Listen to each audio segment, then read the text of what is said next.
Hi and welcome to another Memories Made video. I'm designer Jen Gallacher and today we're going to play with some fun things like paint daubers. Now a paint dauber is basically acrylic paint in a container that has a soft top. And what we're going to do is we're going to add some polka dots to the page. So I'm placing a piece of pattern paper, or rather scratch paper, behind the cardstock I'm using. And I'm just creating some polka dots down the page. They're messy and that's okay. I'm just going to continue down the edge of the page.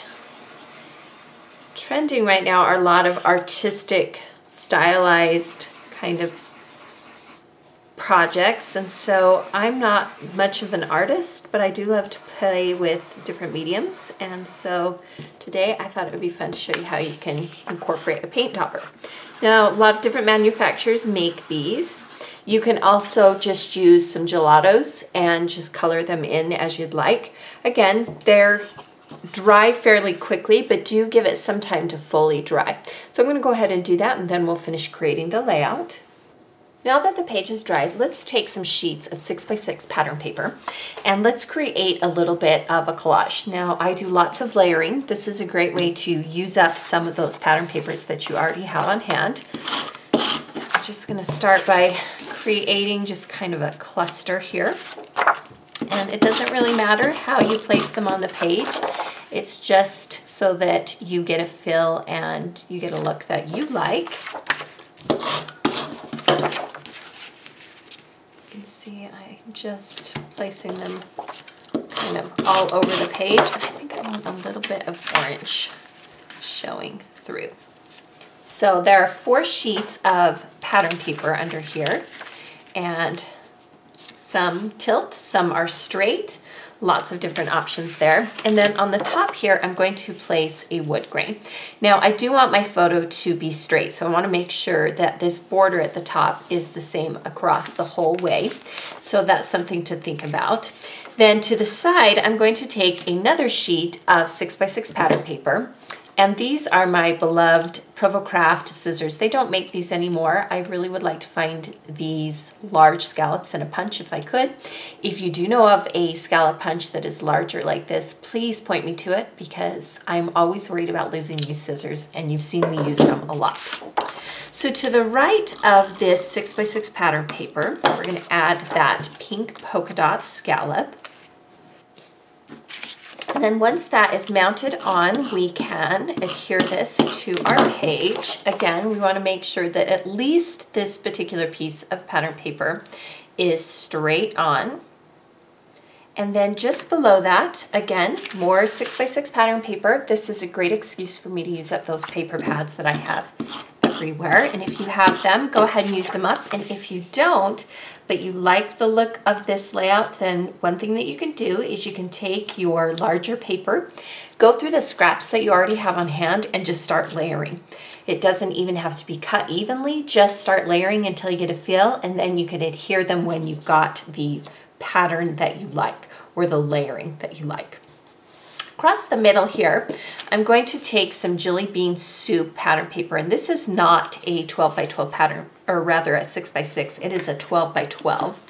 The rest of the pattern papers on here are from a Pebble 6x6 pad, and a fun collection from them, and I'll be sure to link them to you, or link them for you, in the comments section or description of this video. I always link you back to the blog post that includes the products that I've used. So if you're interested in purchasing any of them or learning more about them, be sure to visit my blog.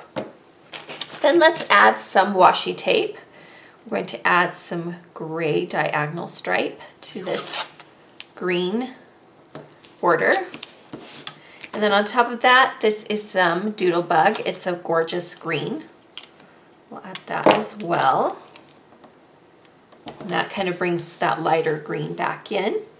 Then for the photo, I'm using this photo of my son, and he's smiling in it. And I'm going to use this frame. I've used several of these chipboard frames lately, and I like to use them up as much as possible. You notice at the top of the frame that the photo is sticking out. Now you can either trim it out or leave it. Now I'm going to leave it. I know I'm going to want to place it here, so I'm going to use some adhesive to attach the frame to the photo. Now, there are a lot of different ways to do frames. You can actually mount a photo onto some cardstock. You can cut out a frame with your digital die cut machine or manual die cut machine, or you can look for pre-made frames. What a frame does is it instantly draws the eye to this part of the page because it creates a mat that's a little bit larger. So look for great frames that you can use. Then for a fun element, I have a cloud love, and so I used a silhouette die cut. Again, see my blog for the specific die that I used. And you can see I've just cut them out of a lighter craft cardstock. And then I'm going to ink the edges with some pigment ink. This is an ink pad from Michaels. It's one of my favorites. And you can find it on their ink aisle. And it's just a great ink. And I love it because the pad is soft, which makes doing projects like this, inking edges, really quick and easy. And it's a nice brown, especially for a craft cardstock. So again, just ink all the edges. Another option would be to cut these from white cardstock or to cut them from vellum. If you like just the hint of the clouds, then cut them from vellum. You could also hand cut these if you want, if you don't have a digital die cut machine, or if you have a manual die cut machine that has clouds, go ahead and cut them out. We're going to layer some on top of one another and some behind, and just kind of create a cloud scene that runs down the length of the 6x6 paper pads. So once you get a pattern going, you can get a better feel for where you want to put the rest of your cloud shapes. So I'm just eyeballing it, but I may come back and adjust the shapes a little bit.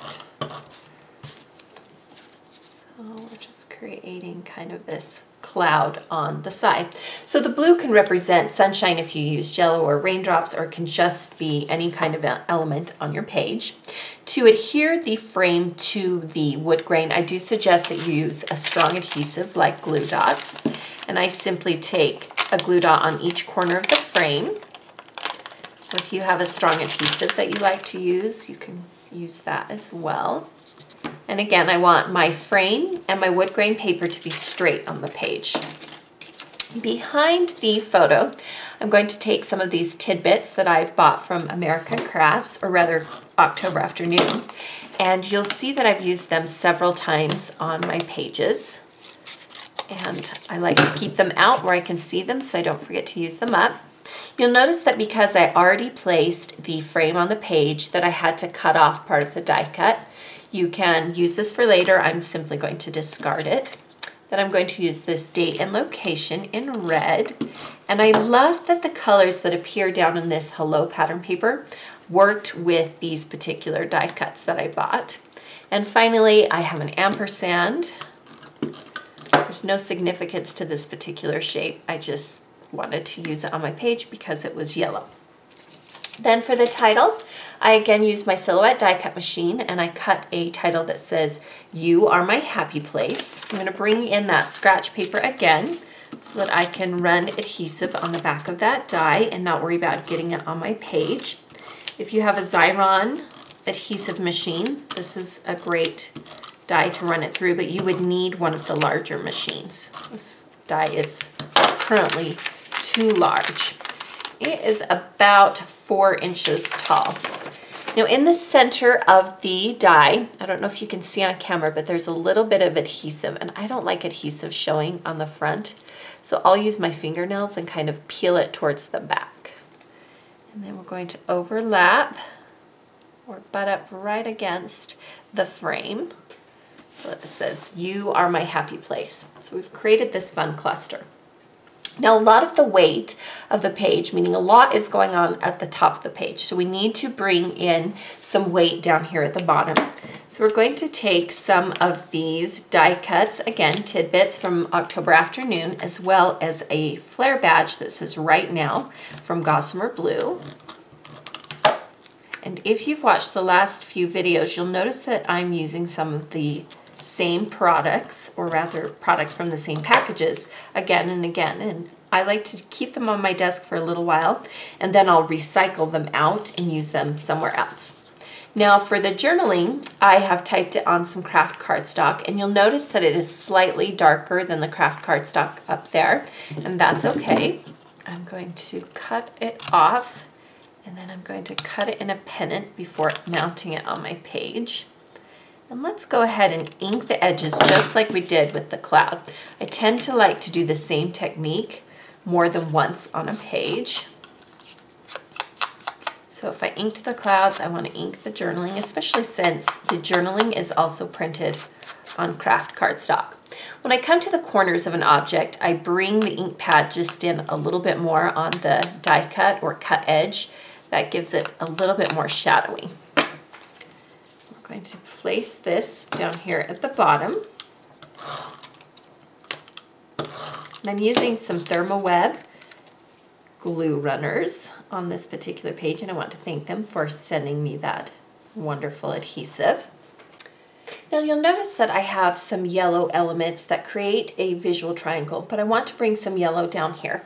So I'm taking some ribbon. It's some May Arts ribbon. It's a yellow chevron, and it is about 2 inches wide, and I'm going to simply fold it in half and mount it just behind that nice edge of the journaling. Then what I'm going to do is I'm going to pierce through all the layers, the journaling, the ribbon, and the cardstock. And I'm going to leave the paper piercer in place. And then what I want to do is I'm going to come back and I'm going to look at some of my brads. These are just leftover brads that I have. And I want to bring in a brad. Maybe we'll try this ampersand, or maybe we'll try this solid green. Let's use this solid green one. So we'll just open it up. I always keep a box of brads handy. Now the reason why I keep the paper piercer in place is because the ribbon is a fabric. It tends to shift and move when I take the paper piercer out. So I leave it to the last possible moment, and I twist it around to make the hole a little bit larger. And then before you move it, go ahead and add that brad to the layout. So there you have a layout that uses some fun paint daubers and brings in some bright colors. Again, think of ways to highlight your photo, whether it's a large title, a frame, and then think of ways to bring in some artistic elements and give something a shot, such as a paint dauber. If you like the techniques that I've used on this page, be sure to check out my self-paced workshops, which are available at jengallacher.com. Then subscribe to my YouTube channel so you don't miss out on these weekly Memories Made scrapbooking process videos.